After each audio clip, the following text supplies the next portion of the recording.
Today, we're trying to answer the question, how much money do you need to retire? Very common question that's asked. And here on the screen, this is an article from Yahoo Finance. This was a study done where 401k participants were asked, how much do you think you need to save in order to retire? Let's find out the answer. It says if 1 million was once the consensus target, well, that's changing. A recent Schwab Retirement Plan Services survey found that 401k plan participants now believe they must save $1.9 million. Yeah, almost $2 million. They think, wow, in order for us to retire, we need $2 million. Or as Dr. Evil would say in Austin Powers, $2 million. So hopefully I didn't lose some of you on that movie reference. Here I am, I'm a certified financial planning professional. I've been helping people get into and through retirement for the last 25 plus years. And here's what I have to tell you. Studies like this are silly, right? This is basically worthless information. I'm going to help you figure out how much you need to save for your retirement. The good news is it's not necessarily that hard. So here's the general math on this. So we're going to start with your goal. And the goal has to do with annual income.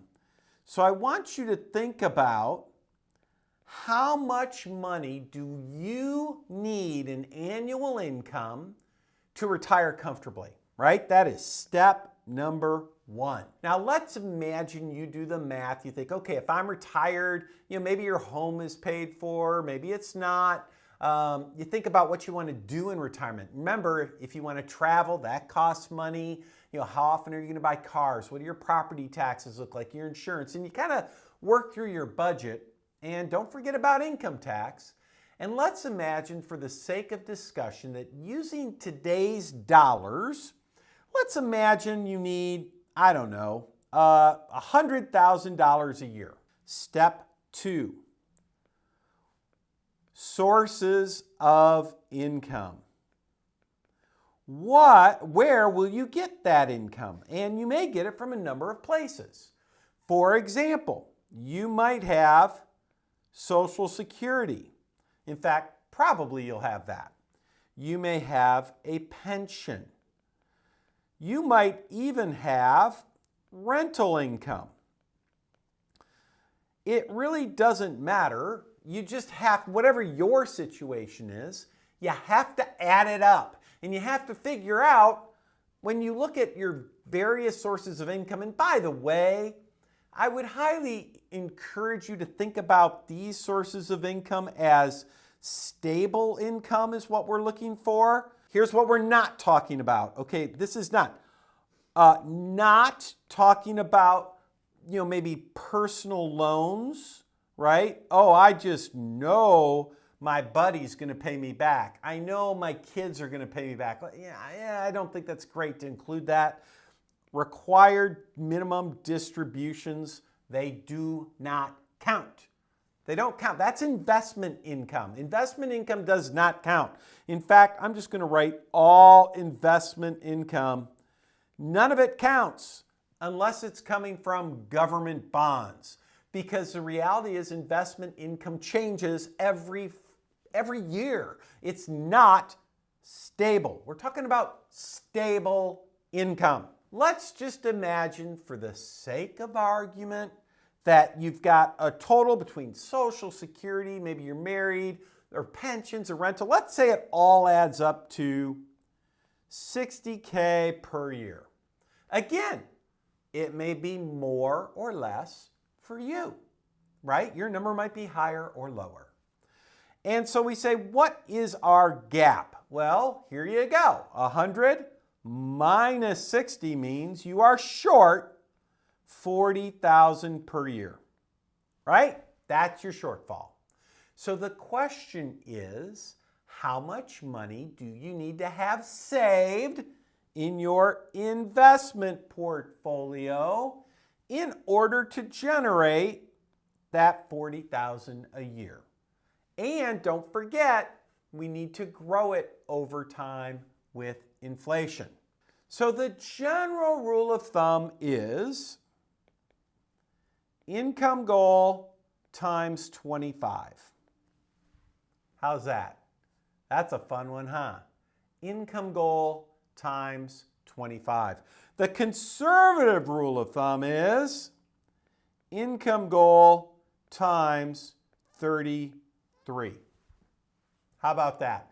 Because what this really does is, this one is really equal to a 4% distribution rate. This is a 3% distribution rate. That's what it really means. So let's do some math. We said we needed $40K per year. That's what we said we needed from the portfolio. If we say that times 25, that tells us you need to save not $1.9 million like the goofy article said. It says you need to save $1 million. And $1 million, again, if you do the math, times 4% up here equals $40,000 a year. How's that? Pretty simple, pretty straightforward. Let's look at the conservative approach. $40K per year times 33. That's probably around 1.3 million, give or take, probably a smidge more than that. But if you take this times 3%, guess what you get? The same 40,000. General rule of thumb, 4%. That's that one right here. If you have an advisor that is really, really knowledgeable about how to manage money in retirement, 4% will typically work well. On the other hand, if you're thinking, you know what, I'd rather be safe than sorry. And I'm a big fan of that. I love it when you're better safe than sorry. Then nothing wrong with number 2 there. Nothing wrong saying, you know what, I'd rather have extra money than, not enough. What if inflation goes crazy? What if the markets don't cooperate? What if? Being a little more conservative here is not a bad idea at all. We said we want 100,000. That was step 1. Figure out your number. You might be higher, you might be lower. Step 2, what are your sources of stable income, not up and down income, stable income? In our example, we said, maybe that's 60,000 in our little example. Again, for you, it might be more or less. You find the difference between the two. We said, oh, look, that was 40,000. Great. We now know our gap, right? That's the gap. And now the simple question is, how much money do we need to have saved to plug the gap? Well, we just did the math down here. We said 2 general approaches. We have the general rule of thumb and the conservative rule of thumb. General rule of thumb is whatever your income gap is, 40,000 in this example, multiply it times 25. More conservative, multiply it times 33. And there you go. I'm a fan of conservative. I'd rather have you be in a position where you have a little extra money. But with that being said, they both work well. That was this week's message. I hope you found it helpful. See you again next week.